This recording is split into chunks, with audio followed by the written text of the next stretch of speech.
नमस्कार, क्यूज के इस ऑनलाइन प्लेटफॉर्म पर मैं आपका हार्दिक स्वागत और अभिनंदन करता हूं। आशा करता हूं कि आप सभी स्वस्थ होंगे, मस्त होंगे और अपने स्वाध्याय में निरंतर व्यस्त होंगे।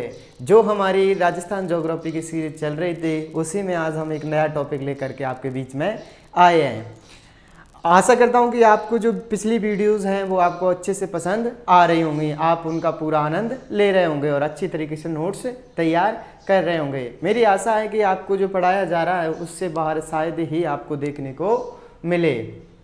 इसीलिए आप सभी साथ बने रहिए और निरंतर अपने स्वाध्याय को करते रहिए।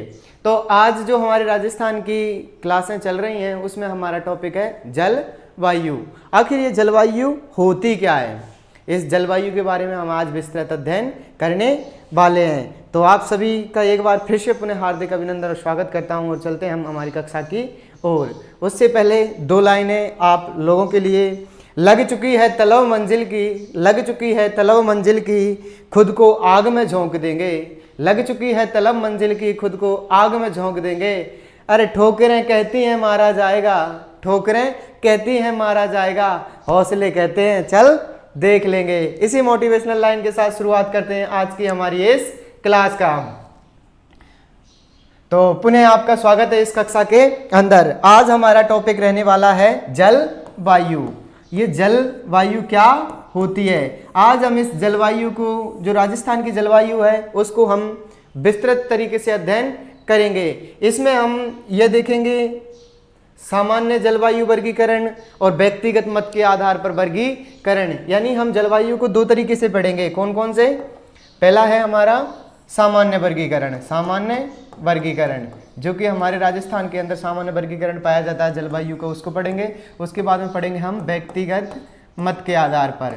व्यक्तिगत मत के आधार पर किस किस ने इसका वर्गीकरण किया है, आज हम उन सब के बारे में विस्तृत अध्ययन करने वाले हैं। तो आप सभी इस कक्षा को बिना स्किप करे हुए हमारे साथ जुड़े रहें और इस कक्षा का आनंद लेते रहें। तो शुरुआत करते हैं हम आज हमारी इस जलवायु को। आखिर ये जलवायु होती क्या है और इस जलवायु का हमारे राजस्थान में किस प्रदेश में कैसा भौतिक विभाग पाया जाता है, उसमें कौन सी जलवायु देखने को मिलती है, हमें किस प्रदेश में इसकी बरसात कम देखने को मिलती है, किस प्रदेश में अधिक देखने को मिलती है। इसी के साथ आज हमारी कक्षा का हम प्रारंभ करते हैं। तो चलिए, जलवायु। जलवायु और किसके बारे में? राजस्थान की जलवायु। अब पहला क्वेश्चन, जलवायु क्या है? हालांकि वो थ्योरी में पूछता नहीं, पर हमें याद होना चाहिए कि वो कभी पूछ ले कि एक दीर्घकालीन समय अवधि, एक दीर्घकालीन समय अवधि वायुमंडल के चारों ओर स्थित एक लंबी समय अवधि होती है जिसे जलवायु कहा जाता है। एक लंबा डिस्टेंस यानी एक लंबी समय अवधि, एक समय, एक निश्चित, यहाँ से जैसे 2 महीने का, 4 महीने का, 6 महीने की जो समय अवधि होती है, लंबा समय होता है, उसकी जो जलवायु होती है उसका हम अध्ययन करेंगे। यानी उसे एक दीर्घकालीन समय अवधि यानी वायुमंडल के चारों ओर स्थित एक लंबी समय अवधि होती है जिसे हम जलवायु के नाम से जानते हैं। अब क्वेश्चन पूछा जाता है जलवायु का निर्धारण, जो जलवायु है हमारी उसका निर्धारण कैसे किया जाता है। तो हमारी जो लास्ट 30 वर्ष पुरानी मौसम, पिछले 30 वर्ष पुरानी मौसमी दशाएं, यानी जो हमारे मौसम की दशाएं रही हैं उनके आधार पर किया जाता है। दीर्घकालीन अवधि है उसे जलवायु कहा जाता है। निर्धारण पिछले 30 वर्षों की समय अवधि या मौसम की दशाओं पर किया जाता है। तो जैसे ये हमारी पृथ्वी है, पृथ्वी के चारों ओर एक लंबी समय अवधि तक जो मौसम या जो ऋतुएं स्थित होती हैं उन्हें हम जलवायु के नाम से जानते हैं। अब किस प्रदेश में कौन सी जलवायु देखने को मिलती है? ये हमारा राजस्थान है। अब इस प्रदेश में हमें किस प्रदेश में कौन सी जलवायु देखने को मिलेगी, आज हम उनका अध्ययन करेंगे। तो चलते हैं हम आगे। जलवायु कैसी है? तो अब हमारे राजस्थान के संबंध में पूछा जाता है कि हमारे राजस्थान के संबंध में जलवायु कैसी है। तो हमारे राजस्थान के संबंध में जलवायु है वो कैसी है? वो है उपोष्ण कटिबंध। कौन सी वाली? उपोष्ण कटिबंध। अब ये उपोष्ण कटिबंध कैसे है इसका हम विस्तृत अध्ययन करेंगे। तो चलिए शुरू करते हैं हम। उपोष्ण कटिबंध, पहले तो मैं आपको बता दूं कटिबंधों के बारे में।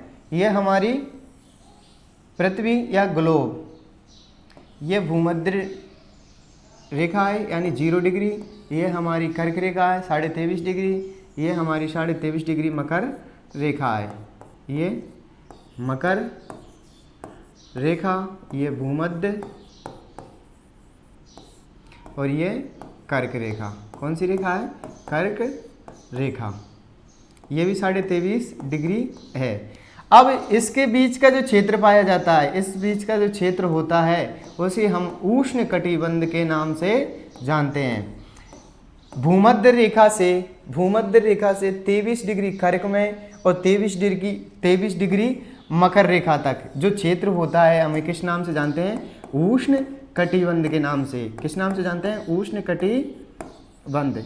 ये वाला जो क्षेत्र है वो किस नाम से जाना जाता है? उष्ण कटिबंध के नाम से जाना जाता है। भूमध्य रेखा से 23 डिग्री नॉर्थ में यानी उत्तरी गोलार्ध में और 23 डिग्री दक्षिणी गोलार्ध में। ये हमारा उत्तरी गोलार्ध है और ये हमारा दक्षिणी गोलार्ध है। इस बीच का जो क्षेत्र होता है वो क्या नाम से जाना जाता है? उष्ण कटिबंध के नाम से जाना जाता है। ये तो हो गया हमारा कौन सा कटिबंध? एक उष्ण कटिबंध। अब आगे चलते हैं हम 23 डिग्री के बाद, 23 डिग्री से 66 डिग्री के मध्य, 23 डिग्री से 66.5 डिग्री के मध्य, नॉर्थ में भी 66.5 डिग्री।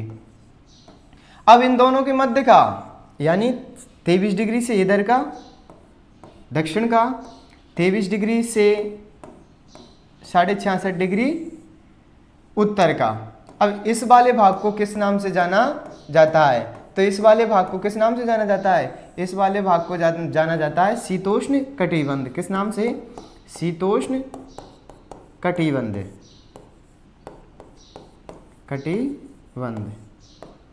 तो इस वाले भाग को भी हम किस नाम से जानेंगे? शीतोष्ण कटिबंध के नाम से। शीतोष्ण कटिबंध समझ में आ गया? 23 डिग्री कर्क रेखा से 66.5 डिग्री उत्तर में आर्कटिक रेखा तक जो क्षेत्र है हम उसे किस नाम से जानते हैं? शीतोष्ण कटिबंध के नाम से। और जो 23 डिग्री मकर रेखा से 66.5 डिग्री अंटार्कटिक वृत्त तक, अंटार्कटिक रेखा तक का जो क्षेत्र है हम उसे किस नाम से जानते हैं? शीतोष्ण कटिबंध के नाम से। अब उष्ण कटिबंध, चलो तापमान पेटियां कितनी बन गई अभी तक हमारे पास में? उष्ण कटिबंध की तापमान पेटी कितनी बनी हमारे पास में? एक। ये वाला जो क्षेत्र है, ये वाला पूरा जो क्षेत्र है उसकी सिर्फ एक ही पेटी बनी कि इसमें कौन सा तापमान देखने को मिलता है? तो इसमें देखने को मिलता है उष्ण कटिबंध। दूसरी पेटी शीतोष्ण कटिबंध कर्क रेखा में, तीसरी पेटी शीतोष्ण कटिबंध जो कि 23 डिग्री से 66 डिग्री के मध्य स्थित होती हैं। अब हमारे पास में कितनी? एक पेटी, दो पेटी और तीन पेटी, ये तीन तापमान पेटियां देखने को मिल गई। अब आगे, क्योंकि हमने संपूर्ण पृथ्वी को 5 तापमान पेटियों में विभक्त किया है। अब आगे जो 66.5 डिग्री से 90 डिग्री का क्षेत्र है, 66.5 डिग्री से 90 डिग्री नॉर्थ में उत्तर और 90 डिग्री दक्षिण साउथ में, इन दोनों के मध्य का जो क्षेत्र है वो किस नाम से जाना जाता है? वो जाना जाता है शीत कटिबंध।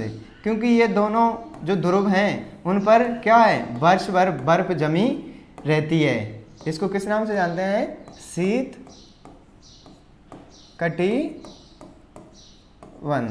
किस नाम से जानते हैं? शीत कटिबंध के नाम से। इसको भी किस नाम से जाना जाता है? शीत कटिबंध के नाम से जाना जाता है। हम अक्षांश देशांतरों को अच्छे से पढ़ चुके हैं, इन तापमान पेटियों को भी अच्छे से पढ़ चुके हैं, फिर भी यहाँ पर थोड़ा सा अभी इनके राजस्थान के संबंध में महत्व है, इस वजह से बता रहा हूँ। तो इसमें भी क्या है? इसको भी शीत कटिबंध। पहले हमारे पास में कितनी तापमान पेटियाँ बन गई थी? 1, 2, 3, ये 4 और 5। संपूर्ण पृथ्वी को 5 तापमान पेटियों में विभक्त किया है। उष्ण कटिबंध दोनों की एक बनाती है। भूमध्य रेखा से 23 डिग्री कर्क रेखा उत्तर में, 23 डिग्री मकर रेखा दक्षिण में, इन सभी का जो क्षेत्र है वो किस नाम से जाना जाता है? वो जाना जाता है उष्ण कटिबंध के नाम से। ये वाली पेटी एक बनाई गई, एक के बाद में 2, 3, 4, 5, दोनों ध्रुवों पर बर्फ, वर्ष भर बर्फ जमी रहती है। अब यहाँ तक ठीक है सर, लेकिन हमें ये क्यों बता रहे हो? तो हम राजस्थान की जलवायु को जानेंगे, उपोष्ण कटिबंध। कौन सी जलवायु है? उपोष्ण कटिबंध। अब हमने पढ़ा था कि हमारा जो राजस्थान है वो कौन से गोलार्ध में स्थित है? उत्तरी गोलार्ध में स्थित है। फिर हमने पढ़ा था अक्षांशीय दृष्टि से उत्तरी गोलार्ध में, देशांतरीय दृष्टि से पूर्वी गोलार्ध में, और अगर ग्लोब की स्थिति से देखा जाता है तो उत्तर पूर्वी गोलार्ध में। और अच्छे से जान लेते हैं हम, ये हमारी पृथ्वी है, ये हमारे अक्षांश है, 0 डिग्री भूमध्य रेखा, ये हमारी प्रधान याम्योत्तर यानी ग्रीनविच रेखा।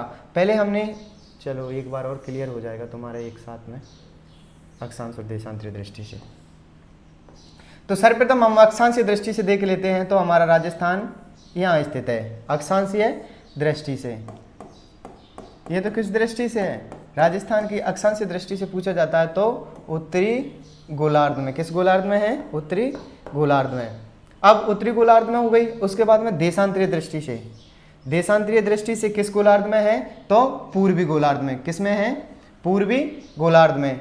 ये वाला जो, जैसे हम यहाँ से अक्षांश को हटा देते हैं, इसको अकेले सिर्फ देशांतर को रखते हैं, तो किस में आ जाएगा? ये पूर्वी सॉरी किस में आ जाएगा? पूर्वी गोलार्ध में। अगर हम ग्लोब की स्थिति से देखें, ये पूरे को हमने ग्लोब माना, अब इसमें राजस्थान की स्थिति देखी जाती है तो किस गोलार्ध में है? हमारे उत्तर पूर्व में। ये हमारा पूर्व और ये उत्तर, तो हमारा राजस्थान कहाँ स्थित है? उत्तर पूर्व में। अक्षांश दृष्टि से, अक्षांश से उत्तरी में, उत्तरी गोलार्ध में, गोलार्ध में, देशांतरीय से पूर्वी में, देशांतरीय से पूर्वी में, और ग्लोब्स के हिसाब से अगर देखा जाता है तो किस में है?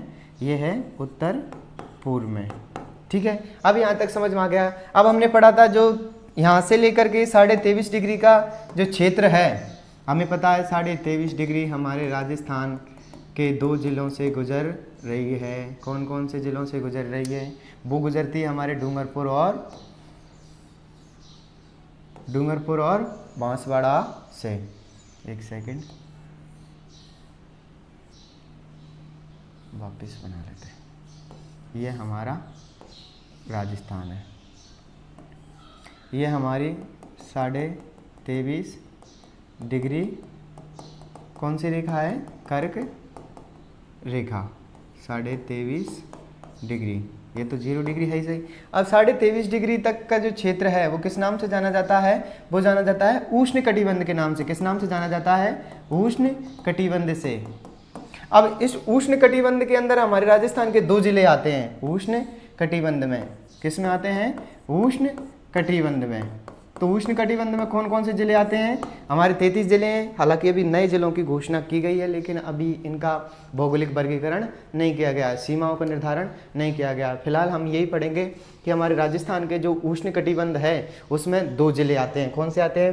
पहला बांसवाड़ा, क्योंकि हमें पता है बांसवाड़ा और डूंगरपुर से ये कर्क रेखा गुजरती है। दूसरा है हमारा डूंगरपुर। कौन सा? डूंगरपुर। याद रखना, बांसवाड़ा और दूसरा डूंगरपुर। ये 2 जिले किस में आते हैं? 2 जिले आते हैं हमारे उष्ण कटिबंध में। फिर हमने पढ़ा था कि जो 23.5 डिग्री से लेकर के 66.5 डिग्री का जो भाग है वो किस नाम से जाना जाता है? वो जाना जाता है शीतोष्ण कटिबंध के नाम से। किस नाम से जाना जाता है? अब जो हमारा पूरा राजस्थान है वो किस कटिबंध में आ गया? शीतोष्ण कटिबंध में। किस में आ गया? शीतोष्ण कटिबंध में। अब शीतोष्ण कटिबंध में कितने जिले बचते हैं? वर्तमान में 33 हैं, इसमें से 2 नीचे आ जाते हैं, तो हमारे कितने जिले आए? जिले आए 31। 31 जिले किस में है? शीतोष्ण कटिबंध के अंदर स्थित है। समझ में आया? 0 डिग्री से 23 डिग्री उत्तर कर्क रेखा में का जो क्षेत्र है उष्ण कटिबंध के नाम से जाना जाता है। उष्ण कटिबंध में राजस्थान के 2 जिले आते हैं, बांसवाड़ा और डूंगरपुर। उसके बाद में जो 23 डिग्री से 66 डिग्री का क्षेत्र है वो शीतोष्ण कटिबंध के नाम से जाना जाता है। राजस्थान के 31 जिले उसके अंदर आते हैं। ये तो था हमारा। अब हमारा जो राजस्थान का हमने जलवायु पढ़ी थी वो कैसी थी? उपोष्ण। कौन सी थी? उपोष्ण। तो उपोष्ण कैसे बनी, यहाँ से बना उष्ण और शीत। उष्ण और शीत को दोनों को मिला दें, जब हम गर्म और ठंडे पानी को एक साथ मिक्स कर दें तो वो थोड़ा सा गुनगुना हो जाता है। उसी प्रकार से हमारा राजस्थान ऊपर से ठंडा, ऊपर से शीतोष्ण है और नीचे से उष्ण है, उन दोनों के कंबाइंड होने के कारण हमारा राजस्थान कैसा है, उपोष्ण है। यहाँ पर हालांकि हमारे पश्चिमी राजस्थान है, उसमें रेगिस्तान की वजह से हमें क्या होता है, ज़्यादा गर्मी देखने को मिलती है।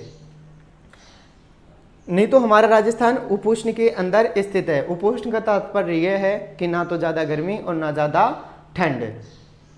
यहाँ तक समझ में आ गया होगा। अक्षांश से उत्तरी में, देशांतर से पूर्वी में, ग्लोब से उत्तर पूर्व में 0 डिग्री से 23 डिग्री तक का जो क्षेत्र है वो किस नाम से जाना जाता है, वो जाना जाता है उष्ण कटिबंध के नाम से। 23 डिग्री से 66 डिग्री का शीतोष्ण कटिबंध के नाम से। हमारा राजस्थान दोनों ही स्थितियों में आता है, एक तो उष्ण कटिबंध में और दूसरा शीत कटिबंध में। उष्ण में 2 जिले आते हैं, बांसवाड़ा और डूंगरपुर, और शीतोष्ण में हमारे 31 जिले आते हैं। ये तो था हमारे राजस्थान की जो जलवायु थी वो उपोष्ण कटिबंध जलवायु थी। आपको मुझे लगता है अच्छे से समझ में आ गया होगा। आगे चलते हैं। तो हमने जान लिया, क्या जाना, कि हमारे जो राजस्थान की जलवायु कैसी है, उपोष्ण कटिबंध। क्वेश्चन पूछा जाता है राजस्थान की जलवायु कैसी है, तो वो कौन सी है, उपोष्ण कटिबंध। ये हमारी तापमान की जो पेटियां थी, 5 तापमान की पेटियों में पूरी पृथ्वी को विभक्त किया जाता है, उनके बारे में हमने अच्छे से जान लिया। आप इनको निरंतर नोट्स बना करके अच्छे तरीके से पढ़ते चलें तो आपको और ज़्यादा मज़ा आने वाला है। अब हम जलवायु का वर्गीकरण पढ़ेंगे, जलवायु के वर्गीकरण के बारे में जानेंगे। मैंने पहले ही बता दिया था कि जो जलवायु का वर्गीकरण है हम उसे किस आधार पर देखेंगे, 2 आधार पर देखेंगे। पहला तो कौन से आधार पर, सामान्य वर्गीकरण, जो कि सामान्य वर्गीकरण है, जैसा कि हम देखते हैं कि पश्चिमी मरुस्थल में कैसी जलवायु देखने को मिलती है और उत्तरी में कौन सी देखने को मिलती है, पूर्व में कौन सी जलवायु देखने को मिलती है, उस आधार पर भी हम विस्तृत चर्चा करेंगे। और उसके बाद में हम पढ़ेंगे कोपेन के व्यक्तिगत मत के अनुसार, कि व्यक्तिगत मत के अनुसार कौन कौन से विद्वानों ने हमारे इस जलवायु का वर्गीकरण किया है। कोपेन का सबसे महत्वपूर्ण जलवायु वर्गीकरण, सर्वाधिक पूछा जाने वाला जलवायु वर्गीकरण। ट्रीवार्ता का बहुत ही आसान है, समझने में बहुत आसानी होगी। और थार्न वेट का, हालांकि इंपोर्टेंट तीनों ही है, लेकिन ज़्यादातर अगर क्वेश्चन देखा जाता है तो वो कोपेन के जलवायु वर्गीकरण से पूछा जाता है। अब ये एग्जामिनर के ऊपर है कि वो कहाँ से पूछता है। तो शुरुआत करते हैं पहले हम सामान्य जलवायु वर्गीकरण से। अब सामान्य जलवायु वर्गीकरण से तो देखा जाता है तो राजस्थान है उसको 5 प्रदेशों में बांटा गया है, 5 भौतिक प्रदेशों में बांटा गया है। अगर राजस्थान को सामान्य जलवायु वर्गीकरण पूछता है तो कितने प्रदेशों में बांटा गया है, 5 जलवायु प्रदेशों में बांटा गया है। पहला तो हमारा शुष्क मरुस्थल, पहला प्रदेश कौन सा है, शुष्क मरुस्थल। दूसरा अर्ध शुष्क मरुस्थल, कौन सा, अर्ध शुष्क मरुस्थल। तीसरा उपाद्र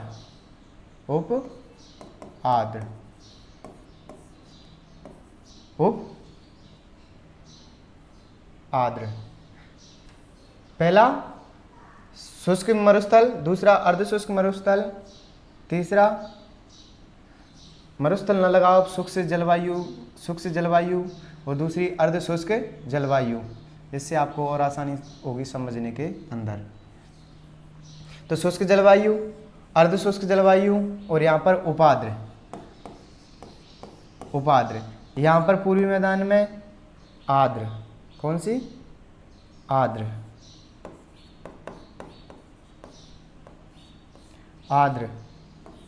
और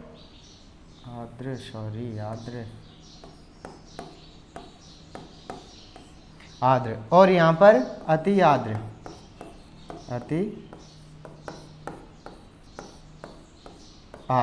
ठीक है। तो ये तो था हमारा सामान्य जलवायु वर्गीकरण। जो हमारा पश्चिमी क्षेत्र है, जो पश्चिमी मरुस्थल है, वो किस नाम से जाना जाता है? वो जाना जाता है शुष्क जलवायु के नाम से। उसके बाद में सेकंड पार्ट आता है हमारा अर्ध शुष्क जलवायु, जिसके अंदर पाई जाती है। फिर अरावली वाला क्षेत्र आता है, ये कौन सी पाई जाती है? उपाद्र जलवायु पाई जाती है। इसके बाद में जो पूर्वी मैदानी क्षेत्र है उसके अंदर हमें देखने को मिलता है, उसमें क्या मिलता है? उसमें कौन सी पाई जाती है? आर्द्र जलवायु पाई जाती है। और जो हाड़ौती का क्षेत्र है जिसमें से बूंदी को छोड़ दिया जाता है, और नीचे बागड़ का क्षेत्र और एक सिरोही को शामिल किया जाता है, उसमें कौन सी पाई जाती है? अति आर्द्र देखने को जलवायु हमें मिलती है। ये तो था हमारा सामान्य जलवायु वर्गीकरण, जिसे हमने 5 जलवायु प्रदेशों में बांटा है। अब इनमें कितनी बारिश होती है? तो यहाँ होती है 0 से लेकर 20 सेंटीमीटर। कितनी होती है? 0 से 20 सेंटीमीटर। अर्ध शुष्क में 20 से 40 सेंटीमीटर। इसके बाद में इस उपाद्र के अंदर कितना आ गए हम? 40 में 20 फिर जोड़ेंगे तो कितने आए? 60। तो इसके अंदर कितनी होती है? 60 सेंटीमीटर। अब 60 के बाद में हमने 20 फिर जोड़े, कितने आ गए? 80 सेंटीमीटर। बस याद ये रखना, जो अति आर्द्र वाला है इन सभी में तो 20 प्लस करने हैं, इसमें 40 प्लस करने हैं। 80 में प्लस कितने करने हैं? 40। कितने करने हैं? 40। तो 80 में 40 प्लस करते ही कितनी हो जाएगी? 120 सेंटीमीटर। ये याद रखना है। जलवायु 5 जलवायु सामान्य जलवायु प्रदेशों में 5 में बांटा गया है। अर्ध शुष्क जलवायु, अर्ध शुष्क जलवायु, उपाद्र जलवायु, आर्द्र जलवायु, अति आर्द्र जलवायु। 0 से 20 सेंटीमीटर शुष्क जलवायु, 20 से 40 सेंटीमीटर अर्ध शुष्क जलवायु। उपाद्र में 40 से 60 सेंटीमीटर, आर्द्र में 60 से 80 सेंटीमीटर और अति आर्द्र में 80 से 120 सेंटीमीटर जलवायु देखने को मिलती है। अब इनमें जो वनस्पति है ये वनस्पति विहीन है। क्या है यहाँ पर? वनस्पति विहीन, यानी वनस्पति नहीं पाई जाती, और पाई भी जाती है तो थोड़ी बहुत वनस्पति हमको देखने को मिलती है। इसमें कौन सी मिलती हैं? कटीली झाड़ियाँ। कटीली झाड़ियाँ। जो अर्धशुष्क वाला है उसमें कौन सी मिलती हैं? कटीली झाड़ियाँ या मरुदभिद प्रकार की वनस्पति। अन्य नाम मरुदभिद, यानी कि जो मरुस्थलों में पाई जाती है मरुदभिद मरुदभिद वनस्पति।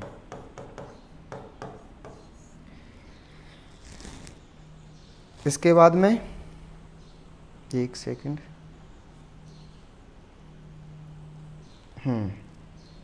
इसके बाद में हम आते हैं इसमें। तो इसमें पाई जाती है सवाना प्रकार की, या सवाना प्रकार की जो हमारे दक्षिणी क्षेत्र में पाई जाती है। इधर एक और पाई जाती है जिसे बोला जाता है पतझड़ वनस्पति हमें देखने को मिलती है। इधर वाले जो क्षेत्र है आर्द्र वाला, इसमें भी हमें कौन सी जल देखने को मिलती है? मौसमी वनस्पति हमें देखने को मिलती है। अति आर्द्र में इसमें सघन वनस्पति देखने को मिलती है। वनस्पति देखने को मिलती है। तो ये तो था हमारा सामान्य जलवायु वर्गीकरण, जिसको हमने 5 प्रदेशों में बांट दिया। अब आगे चलते हैं हम। सामान्य हो गया, अब इसके बाद में पढ़ेंगे हम किसका? सबसे पहले पढ़ने जा रहे हैं हम कोपेन का जलवायु वर्गीकरण। तो यहाँ लिख लेते हैं हम, किसका जलवायु वर्गीकरण पढ़ेंगे हम? कोपेन साहब का, कि जो कोपेन का जलवायु वर्गीकरण है उसका हम अध्ययन करने वाले हैं। अब कोपेन साहब ने इस राजस्थान को कितने भौतिक प्रदेशों में, जलवायु को कितने प्रदेशों में बांटा है? तो उन्होंने बांटा है 1, 2, 3 और 4। तो हम लिख सकते हैं कि कोपेन के अनुसार कितने जलवायु प्रदेशों में बांटा गया है? 4 जलवायु प्रदेश। कितने हैं? 4 जलवायु प्रदेश। अब इन्होंने इन जलवायु प्रदेशों को अलग अलग नाम दिए हैं। जैसे सबसे पश्चिम वाला क्षेत्र है, आप इसको अच्छे से समझने की कोशिश करना। मैप को लाने का उद्देश्य यही है कि आपको उन जिलों का भी नाम पता चल जाए कि इस क्षेत्र के अंदर कौन से जिले आते हैं। तो पहले BWHW जो कि सबसे पश्चिम में है हमारे, जिसके अंदर जैसलमेर, बीकानेर, चुरू और हनुमानगढ़, और थोड़ा सा पश्चिमी भाग है वो हमें किसका देखने को मिलता है, सॉरी श्रीगंगानगर, और थोड़ा सा पश्चिमी भाग हमें हनुमानगढ़ का देखने को मिलता है। हमने ये भी पढ़ लिया था यहाँ से लेकर के यहाँ तक जो रेड क्लिफ रेखा पाई जाती है, हमने उसके बारे में विस्तार से अध्ययन कर लिया था। फिलहाल BWHW के अंदर कौन कौन से जिले पाए जाते हैं, जैसलमेर, बीकानेर, गंगानगर और हनुमानगढ़ का आंशिक क्षेत्र पाया जाता है, यानी थोड़ा सा भाग पश्चिमी जो भाग है वो देखने को मिलता है। तो ये तो था हमारा BWHW। दूसरा इन्होंने BWHW के तुरंत पास वाला जो क्षेत्र है, तुरंत पास वाला क्षेत्र है, उसे किस नाम से जानते हैं, उसे जानते हैं BSHW के नाम से। BWHW सेम, यहाँ पर BW को हटा करके हमें क्या करना है, S लगा देना है, यानी BSHW,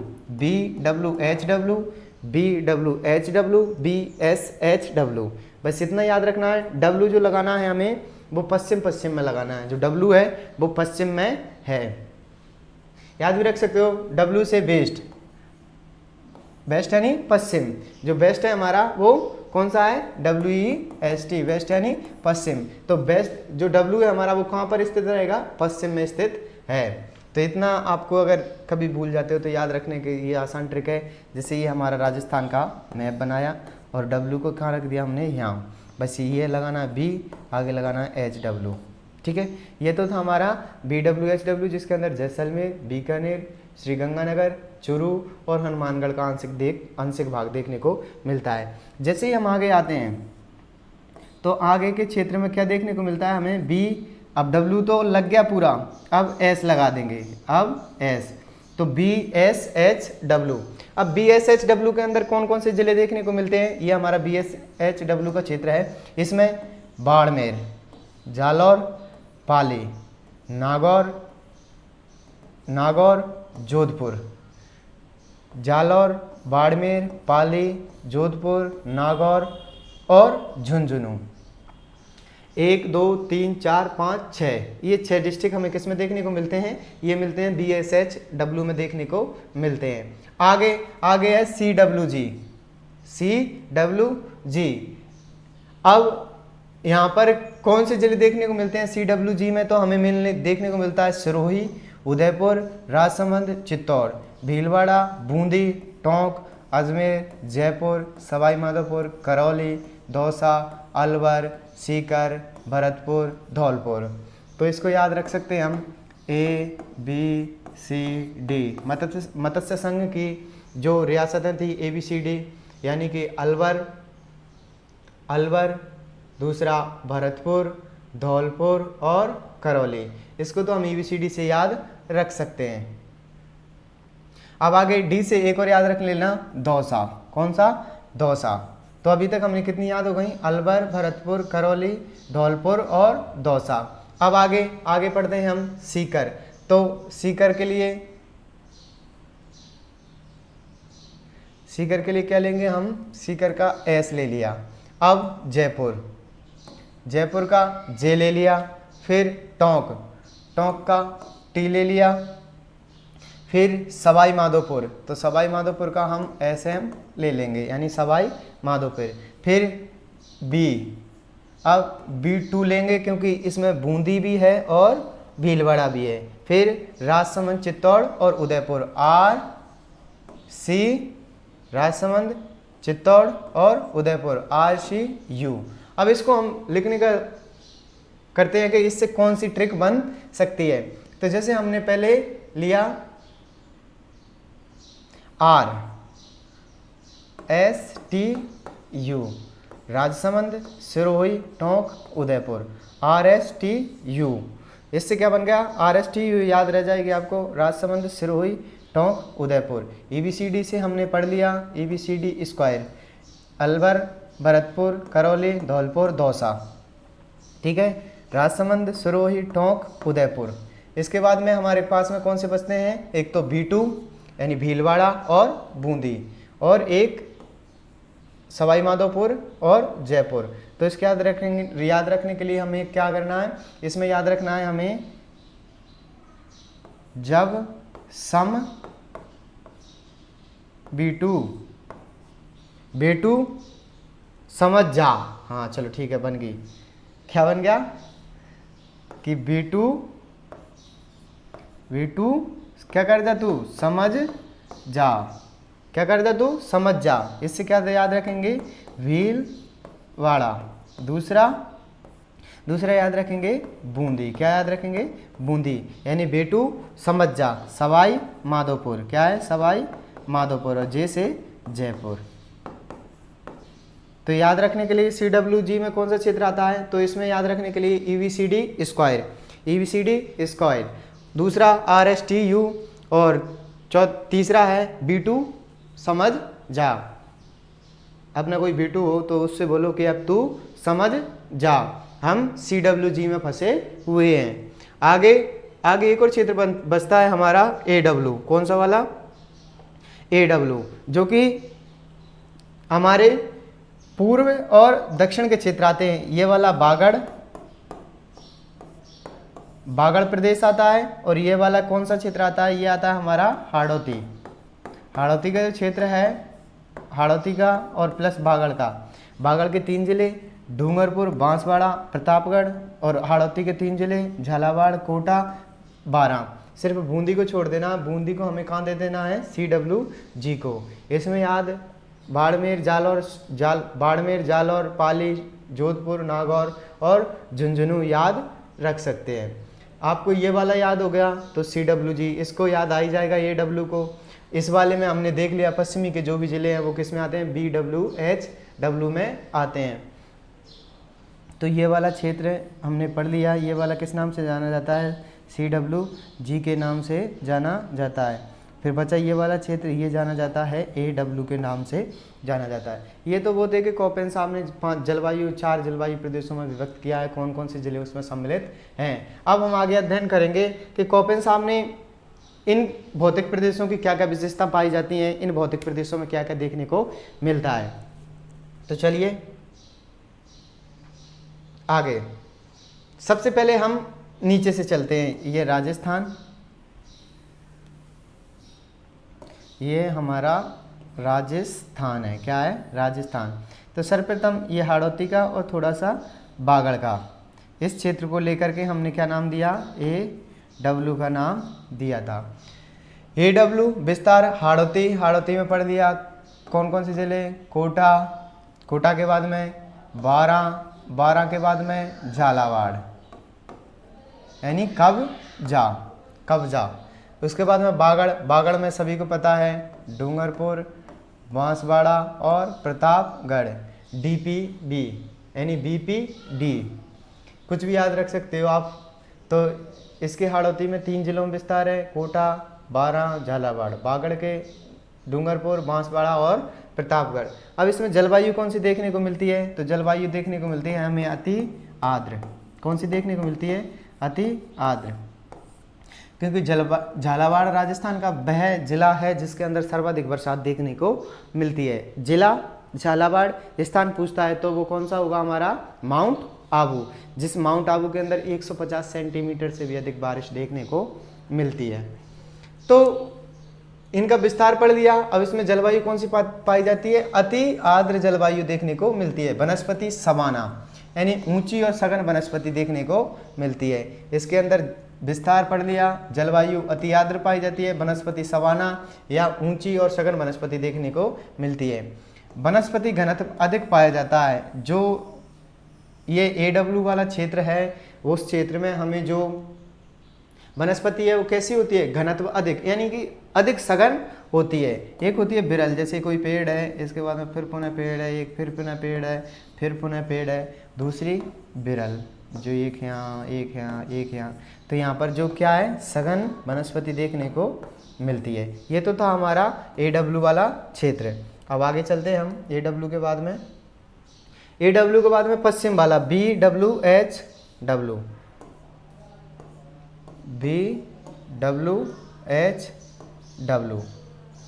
हमारे पश्चिम वाला क्षेत्र है, जिसके अंदर यहाँ से लेकर के यहाँ तक विस्तार पाया जाता है। तो जलवायु, इसमें जलवायु कौन सी मिलती है? शुष्क मरुस्थलीय जलवायु, शुष्क मरुस्थलीय जलवायु देखने को मिलती है। वनस्पति, वनस्पति पाई जाती है मरुद्भिद, कौन सी? मरुद्भिद, यानी यहाँ पर पाई जाने वाली कौन सी है? मरुद्भिद, यानी कि मरुस्थल में जिस प्रकार की देखने को मिलती है वो कौन सी होती है? मरुद्भिद। पूछा भी जाता है BWHW में कौन सी जलवायु देखने को मिलती है? तो शुष्क मरुस्थलीय जलवायु देखने को मिलती है, वनस्पति मरुद्भिद देखने को मिलती है। अब इसका विस्तार, तो विस्तार है जैसलमेर में, हमने पढ़ लिया था, जैसलमेर में, चुरू में, बीकानेर में, गंगानगर में और हनुमानगढ़ में। तो ये वाला जो क्षेत्र है उसमें हमें क्या हुआ? हमें ये देखने को मिल गया, जैसे यहाँ से जैसलमेर, बीकानेर, चुरू, श्रीगंगानगर और हनुमानगढ़ का आंशिक क्षेत्र हमें देखने को मिल गया। तो ये वाला कौन सा क्षेत्र था? BWHW। वनस्पति घनत्व न्यून पाया जाता है, यानी वनस्पति जो घनत्व है वो क्या पाया जाता है? न्यून पाया जाता है। अभी हमने पढ़ा था सघन पाया जाता है AW में और न्यून पाया जाता है किसमें? BWHW में। और वर्षा कम होती है, वर्षा का हमने पहले पढ़ लिया, यहाँ पर 0 से 20 सेंटीमीटर बारिश होती है। और समगांव तो ऐसा है जिसके अंदर बहुत ही कम बारिश या बारिश बिल्कुल भी नहीं होती है। अगर पूछा जाता है वर्षा, कम वर्षा के आधार पर कि सबसे कम वर्षा वाला जिला है हमारा जैसलमेर, और स्थान पूछा जाता है तो स्थान है हमारा समगांव, कौन सा? सम। ऐसे ही हमने पढ़ा था वर्षा अधिक पर, तो वर्षा अधिक कहाँ पाई जाती है? तो हमने जिला पढ़ा था, जिला कौन सा पढ़ा था? जिला पढ़ा था हमने झालावाड़, और स्थान पढ़ा था हमने कौन सा? माउंट आबू। तो यहाँ पर तो सर्वाधिक बरसात वाला जिला है और ये स्थान है, क्या है? ये स्थान है। यहाँ पर जो स्थान है इस पर यहाँ पर हमें 150 सेंटीमीटर तक बारिश देखने को मिल जाती है, जबकि औसत और जो हमारे राजस्थान में जलवायु वो बारिश होती है वो कितनी होती है? 120 सेंटीमीटर तक होती है। लेकिन पर्टिकुलरली इस स्थान पर हमें कितनी देखने को मिल जाती है? यहाँ पर देखने को मिल जाती है हमें 150 सेंटीमीटर तक। तो BWHW वाला क्षेत्र राजस्थान का पश्चिमी क्षेत्र है। जलवायु शुष्क मरुस्थलीय जलवायु पाई जाती है, वनस्पति मरुद्भिद पाई जाती है, विस्तार पाया जाता है जैसलमेर, चुरू, बीकानेर, गंगानगर, हनुमानगढ़ का आंशिक क्षेत्र। वनस्पति न्यून होती है, यानी वनस्पति का जो घनत्व है वो न्यून होता है, वर्षा कम होती है। सबसे कम वर्षा होती है 0 से 20 सेंटीमीटर जैसलमेर के अंदर, और सबसे कम 0 से लेकर के मान सकते हो 2, 5, 10 सेंटीमीटर तक जो बारिश होती है वो कहाँ होती है? सम के अंदर, यानी बहुत कम ही बारिश यहाँ पर सम में देखने को मिलती है। तो ये तो हमारा कौन सा हो गया? BWHW, और एक कौन सा हो गया हमारा? AW। ये दो क्षेत्रों को हमने अच्छे से पढ़ लिया। अब आगे वाला क्षेत्र है BSHW। कौन सा? W पश्चिम में था, अब उसके बाद W के बाद में कौन आया? S आया। कौन आया? S आया। BWHW, ये वाला क्षेत्र BSHW के नाम से जाना जाता है, और ये वाला क्षेत्र हमने पढ़ लिया AW के नाम से जाना जाता है। तो हमने ये दो क्षेत्रों को तो अच्छे से पढ़ लिया। अब इसका नंबर BSHW का, तो BSHW में क्या है? जो जलवायु है वो कैसी पाई जाती है? अर्ध शुष्क जलवायु पाई जाती है। वहाँ शुष्क जलवायु पाई जा रही थी, यहाँ शुष्क, यहाँ पर अर्ध शुष्क। वनस्पति स्टेपी, यानी कि छोटी घास, जो जलवायु वो कौन सी पाई जाती है? स्टेपी का तात्पर्य क्या है? यहाँ पर छोटी घास देखने को मिलती है। आगे बाद में विस्तार पूछा जाता है, तो विस्तार ही है हमारा लूणी बेसिन, दूसरा नागौर उच्च भूमि वाला क्षेत्र, और तीसरा शेखावाटी का। क्योंकि जो घग्गर का बेसिन है वो हमारा किस में आ गया? पहले ही वो हमारा BWHW के अंदर आ गया था। तो ये तो था हमारा BSHW। अब इसको जलवायु अर्ध शुष्क जलवायु, वनस्पति स्टेपी यानी छोटी घास, विस्तार लूणी बेसिन, और शेखावाटी वाला क्षेत्र, और नागौर उच्च भूमि। यहाँ पर हमें देखने को मिलता है कोपेन के अनुसार सबसे बड़ा जलवायु प्रदेश अगर कोपेन की दृष्टि से देखा जाता है तो सबसे बड़ा जलवायु प्रदेश कौन सा है, वो है हमारा BSHW। कौन सा है, BSHW। आगे चलते हैं हम। तो अभी तक हमने 3 पढ़ लिए, अब चौथा कोपेन का हमारा लास्ट वर्गीकरण चल रहा है। कोपेन ने जो हमें वर्गीकरण दिया था, 4 जलवायु प्रदेशों में बांटा था, उसमें से हमने कितने कंप्लीट कर लिए, 3। BWHW, BSHW और AW।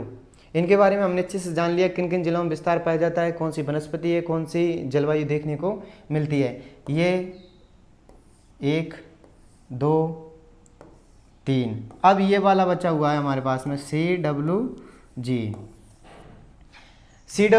यहाँ पर जलवायु उपाद्र बता दी पहले ही, उपाद्र जलवायु पाई जाती है। वनस्पति देखा जाता है तो मानसूनी या पतझड़ देखने को मिलती है, यानी यहाँ पे मानसून के साथ में अच्छी वनस्पति देखने को मिलती है, एक समय के साथ में वो अपने पत्तों को नीचे गिरा देती है, तो मानसूनी और पतझड़ देखने को मिलती है। इनका हमने पढ़ लिया था विस्तार, ABCD स्क्वायर, बेटू समझ जा और RSTU। क्या, बेटू समझ जा, ABCD स्क्वायर और क्या पढ़ा था, RSTU। इसके अंदर हमें ये वनस्पति देखने को, इसका विस्तार देखने को मिल जाता है। सर्वाधिक उपजाऊ प्रदेश, सर्वाधिक उपजाऊ प्रदेश, उपजाऊ क्यों, क्योंकि ये मैदानी क्षेत्र है। कौन सा है, मैदानी क्षेत्र है। दूसरा, नदियाँ, जिसकी वजह से यहाँ पर क्या होती है, जालौड़ मृदा देखने को मिलती है, जालौड़ मृदा होती है, मैदानी क्षेत्र। तो हम पढ़ रहे थे कि जो सर्वाधिक उपजाऊ मैदान है, जो हमारा जो CWG वाला क्षेत्र है कोपेन के अनुसार, वो कैसा है, मैदानी क्षेत्र, और वो भी कैसा है, सर्वाधिक उपजाऊ, क्योंकि यहाँ पे नदियाँ हैं, उनकी वजह से जो मृदा पाई जाती है वो कौन सी पाई जाती है, जालौड़ मृदा पाई जाती है। इसके बाद में जो जनसंख्या घनत्व है वो भी सर्वाधिक देखने को मिलता है, इस वाले क्षेत्र में जनसंख्या घनत्व देखने को मिलता है। इससे पहले हमारा जो लेक्चर हुआ था उसमें हमने भौतिक प्रदेशों में इसको अच्छे से पढ़ा था, क्योंकि हमने यहाँ पढ़ा था, यहाँ पर 23% क्षेत्रफल पर 39% जनसंख्या निवास करती है। यहाँ तक हमने अच्छे से जान लिया था। वापस CWG, हमारा जो पूर्वी मैदान है उसको हम CWG के नाम से जानते हैं। उपाद्र जलवायु पाई जाती है और मानसूनी पतझड़, इसमें ABCD स्क्वायर, अजमेर, जयपुर, राजसमंद, सिरोही, टोंक और सवाई माधोपुर और उदयपुर का क्षेत्र आता है। जनसंख्या घनत्व अधिक पाया जाता है, जालौड़ मृदा पाई जाती है और सर्वाधिक उपजाऊ प्रदेश है। सर्वाधिक उपजाऊ प्रदेश है, इसी वजह से वहाँ पे हमें क्या होता है, जनसंख्या देखने को मिलती है। ये तो था हमारा कोपेन का जलवायु वर्गीकरण। एक बार फिर जान लेते हैं कोपेन के जलवायु वर्गीकरण को। ये जैसे हमारा राजस्थान, और राजस्थान में उन्होंने बताया था ये इस वाले क्षेत्र को किस नाम से जाना जाता है, BWHW। यहाँ से आप इधर भी ले सकते हो, क्योंकि आपको पता है कि इसमें थोड़ा सा गंगानगर, हनुमानगढ़ का आंशिक भाग, चुरू और जैसलमेर का क्षेत्र आता है। तो ये तो हो गया BWHW। उसके बाद बताया था उन्होंने BSHW। कौन सा, BSHW। उसके बाद उन्होंने बताया था AW, और ये वाले को बताया था उन्होंने CWG। ये तो है कोपेन का जलवायु वर्गीकरण। यहाँ पे हमने वनस्पति पढ़ा था कि बहुत ही निम्न वनस्पति पाई जाती हैं या मरुद्भिद प्रकार की वनस्पति पाई जाती हैं। यहाँ पर स्टेपी प्रकार की वनस्पति यानी छोटी घास हमें देखने को मिलती है। और इन दोनों के बारे में भी हमने पढ़ा था कि यहाँ से आने पर बारिश, यहाँ पर कम बारिश होती है, यहाँ पर थोड़ी सी 0 से लेकर के 20 सेंटीमीटर होती है, यहाँ 20 से लेकर के 40 सेंटीमीटर होती है, 40 से लेकर के यहाँ पर कितनी होती है, 60 सेंटीमीटर बारिश होती है। और यहाँ पर पढ़ा था कि जो 60 से 80, इस वाले में कितनी होती है, CWG वाले में यहाँ से 60 से 80 सेंटीमीटर बारिश देखने को मिलती है। यहाँ 80 से 120 सेंटीमीटर देखने को मिलती है। ये पढ़ा था हमने जलवायु वर्गीकरण किसका, कोपेन के अनुसार। एक बार इसको पुनः रिवाइज कर लेते हैं हम शुरुआत से। तो शुरुआत से रिवाइज करने के लिए कोपेन का वर्गीकरण हम पढ़ते हैं। कोपेन के वर्गीकरण में इस वाले क्षेत्र को BWHW के नाम से जाना जाता था। उसके थोड़ा सा आगे BSHW के नाम से, इस वाले को CWG के नाम से जाना जाता था और इसको AW के नाम से जाना जाता था। आगे पढ़ा था हमने AW का विस्तार हाड़ौती और बागड़ में हाड़ौती के बूंदी को छोड़ दिया जाता है। बागड़ में डूंगरपुर, प्रतापगढ़ और बांसवाड़ा को। जलवायु अति आर्द्र पाई जाती है और वनस्पति पाई जाती है सवाना, और वनस्पति घनत्व अधिक पाया जाता है। इसके बाद में पढ़ा था हमने BWHW के बारे में। जलवायु शुष्क मरुस्थलीय जलवायु पाई जाती है। मरुदभिद वनस्पति देखने को मिलती है। विस्तार पाया जाता है जैसलमेर, चूरू, बीकानेर, गंगानगर, हनुमानगढ़ का आंशिक क्षेत्र। वनस्पति घनत्व न्यून पाया जाता है, वर्षा कम होती है। यहाँ तक पढ़ लिया था। और रिवाइज की उसी श्रृंखला में BSHW अर्ध शुष्क जलवायु पाई जाती है। स्टेप यानी छोटी घास की वनस्पति देखने को मिलती है। इसके अंदर तीन का विस्तार देखा जाता है। तो अर्ध शुष्क का जो मरुस्थल था उसमें जो हमने लूनी बेसिन पढ़ा था, शेखावाटी पढ़ा था, नागौर पढ़ा था, इसमें इसका विस्तार पाया जाता है। कॉपेन के अनुसार अगर सबसे बड़ा जलवायु प्रदेश पूछा जाता है तो सबसे बड़ा जलवायु प्रदेश कौन सा है? BSHW। कौन सा है? BSHW।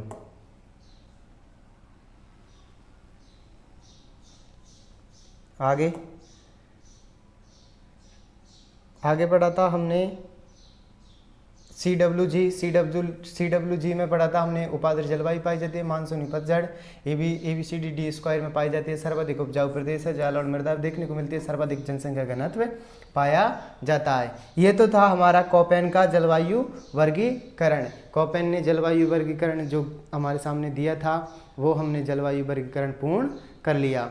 अब आज थोड़ा सा समय थोड़ा ज़्यादा हो गया, इस वजह से आगे के जो दो और वर्गीकरण हैं जिसमें हम एक तो थार्नथवेट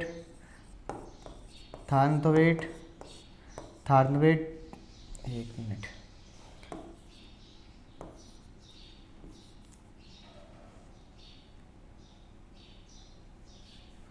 लैग कर रहा है। थार्नथवेट का पढ़ेंगे और दूसरा पढ़ेंगे हम किसका? ट्री वार्ता का। ये दो और वर्गीकरण पढ़ेंगे। तो आज के लिए सिर्फ इतना ही पढ़ लेते हैं। आगे की क्लास में इन दोनों को और जो ऋतुएं हैं उनका वर्गीकरण भी हम कर लेंगे। तो आज के लिए सिर्फ इतना ही। मिलते हैं कल एक नई क्लास के साथ, नई कक्षा के साथ में। तब तक आप ऊर्जावान बने रहिए, निरंतर स्वाध्याय में व्यस्त रहिए और अपनी मंजिल के लिए निरंतर प्रयास करते रहिए। जय हिंद, जय भारत।